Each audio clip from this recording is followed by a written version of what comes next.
Korea has been spearheading attempts to bring the latest high-tech devices into the classroom, from tablet PCs to robots. That's right, talking, singing, interactive robots.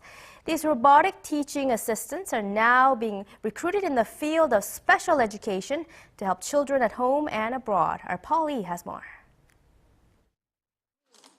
Meet the next generation of teachers here in Korea who require neither food nor sleep. These colorful and playful robots have been a hit at this elementary school in Gyeonggi-do province. Students are captivated as the robotic teachers start off classes with musical songs and also ensure they follow lessons correctly.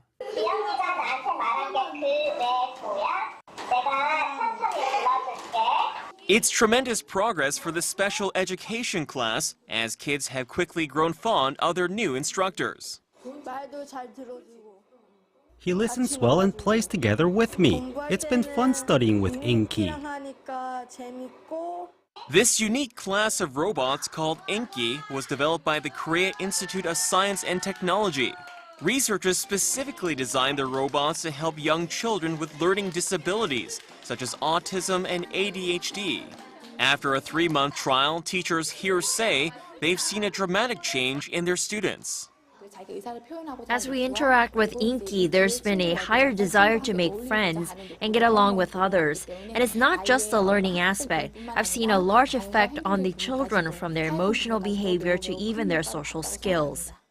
The comprehensive system allows a user to remotely control the robot while closely monitoring students' responses through multiple cameras. The robot can be intelligently utilized when children play a game or review material. And when a little more communication is needed, the robot can be remotely controlled. In regard to smart robotics, I believe this attempt to open up a new market in Korea is important. 10 of the Korean learning robots will be exported to Denmark next year, while additional pilot programs will be conducted here at home, giving schools greater flexibility to reach their students. Paul Yi, Arirang. Solve a math problem and you get a rock to catapult at the tree house you're supposed to destroy. It's an example of the kind of games many young people today are playing in school. Are games part of the answer to improving education? A growing number of education experts, school districts, and education companies think so. They're applying what young people love about games and gaming, action, competition, and rewards, to learning core subjects. Save the world of the library and fall in love with books along the way. What are gaming's potential advantages? Video games allow for mastery-based learning, meaning users don't move on to the next level until they've conquered the lesson. Students get immediate performance feedback, a score. Gaming also offers educators a wealth of data on pupil performance, and of course, games are supposed to make learning a lot more fun. Who's making games? Various edtech companies and nonprofits are cranking out software for both private and public school systems. The Mind Research Institute, for example, is creating games that teach arithmetic by visually representing math problems. Students have fun replaying stories over and over while becoming more ambitious in the varieties of sentences they create. Amplify, a learning company owned by News Corp, the Wall Street Journal's parent company, is working with independent game designers to develop 30 game titles. School districts will be able to purchase them next year. They're intended for use by students during their free time. Heavy polluters. Pearson, one of the world's largest educational textbook companies, is partnering with the creators of the classic SimCity, designing for grades 6 to 8 a role-playing game that involves systems thinking. But in some schools, gamification of education isn't about software, it's about making the entire class experience a game-like quest. It's a very heroic battle. Dario, do you know this battle? Here at the Quest School to Learn in Manhattan, a course in world history and geography is built around challenges. We're learning by playing games, and then we're also making learning game-like. Go! So today in my classroom, they were playing a game called Sculptionary. The game-like part could be your challenge is to design a really, really good museum, or maybe this is a museum that was poorly designed. How do you recreate it? Does gaming in education work? Here's the thing, a report by Pearson admits relatively few games have been tested against other teaching and learning approaches, and games are part of a wider technological revamping of the classroom experience, all of it pointing towards making learning more exciting. Because I think you're more open up to new things when you're you're now happy. Well said.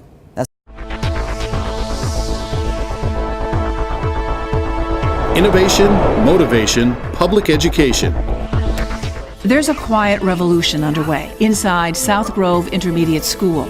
Every student learns with an Android tablet.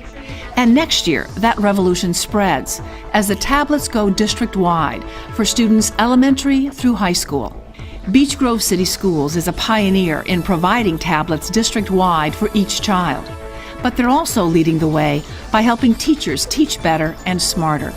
Full-time instructional coaches help children in the classroom, but they also train and support classroom teachers. That 360-degree approach makes this kind of blended learning more effective and individualized. The benefits for the students are enormous. They have a digital learning tool in the palm of their hands. Now finally schools are bringing that to the classroom and are providing kids a way to take their learning and take ownership of their learning. Students say they like the Android tablets. I think they're great. I think they're easier than pencil and paper. You can't really highlight in your textbook here at school because other students use them. And like on your tablet you can highlight anything you want whenever you want, and you can it helps you remember because you're so fascinated by it. Beech Grove sees that excitement as proof positive that smart integration of technology is a win-win for the 21st century. Innovation, motivation, public education, giving opportunities for all Indiana children.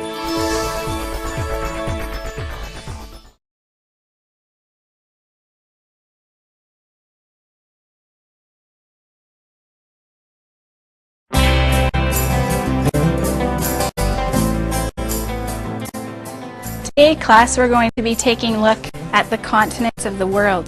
This second grade teacher uses a CD-ROM-based atlas on the board to teach geography. With the touch of a finger, she can easily access any map.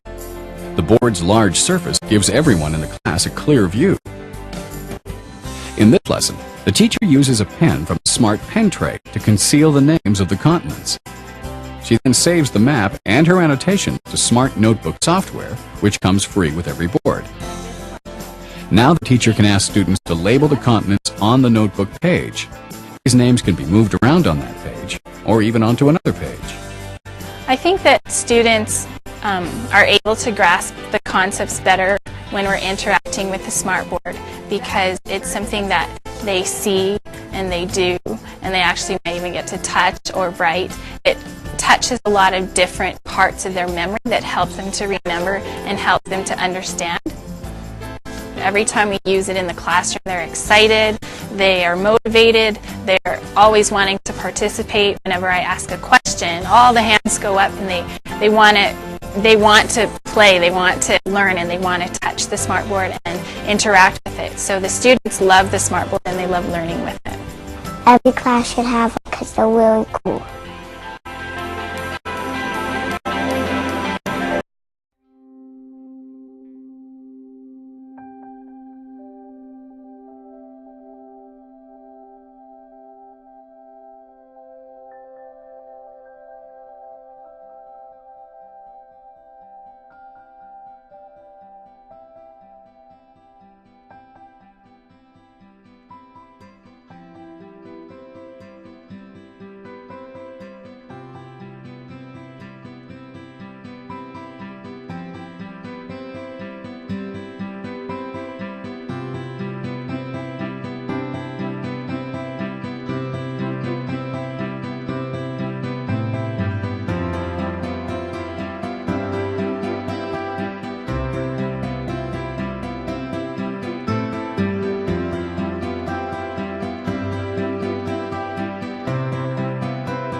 I have 422 friends, yet I'm lonely.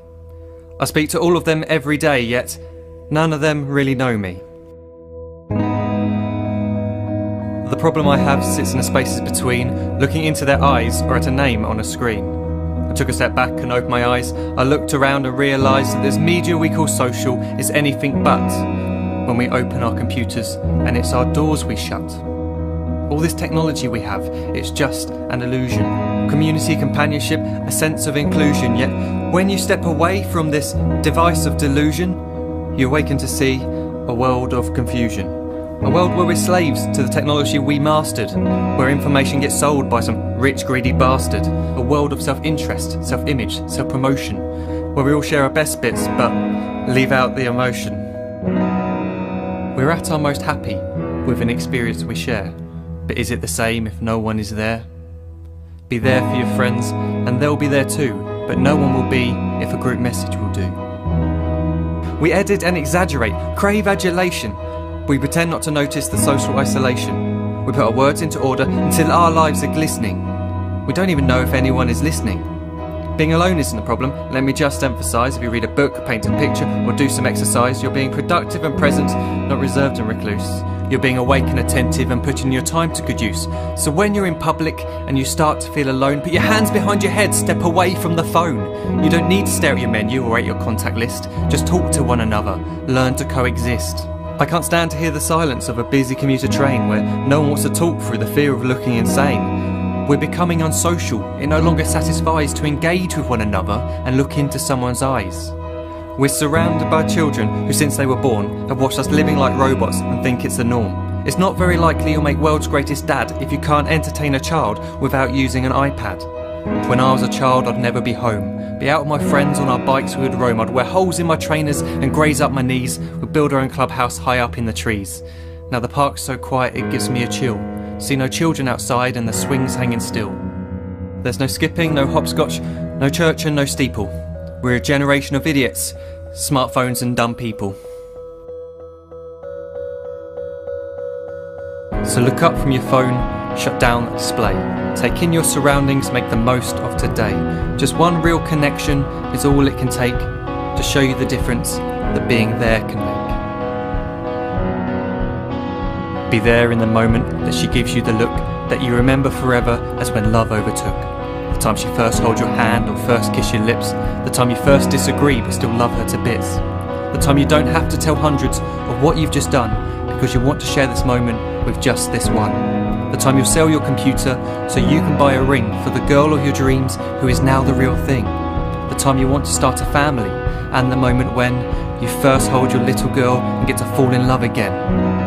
The time she keeps you up at night and all you want is rest, and the time you wipe away the tears as your baby flees the nest. The time your baby girl returns with a boy for you to hold, and the time he calls you granddad and makes you feel real old. The time you take in all you've made just by giving life attention, and how you're glad you didn't waste it by looking down at some invention. The time you hold your wife's hand, sit down beside her bed, you tell her that you love her, lay a kiss upon her head. She then whispers to you quietly, as her heart gives a final beat, that she's lucky she got stopped by that lost boy in the street.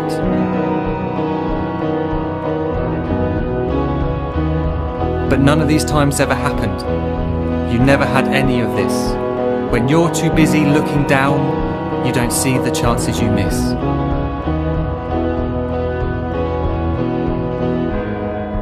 So look up from your phone, shut down those displays. We have a finite existence, a set number of days. Don't waste your life getting caught in the net, as when the end comes, nothing's worse than regret. I am guilty too of being part of this machine, this digital world we are heard but not seen, where we type as we talk and we read as we chat, where we spend hours together without making eye contact. So don't give in to a life where you follow the hype. Give people your love, don't give them your like. Disconnect from the need to be heard and defined. Go out into the world, leave distractions behind. Look up from your phone, shut down that display. Stop watching this video, live life the real way.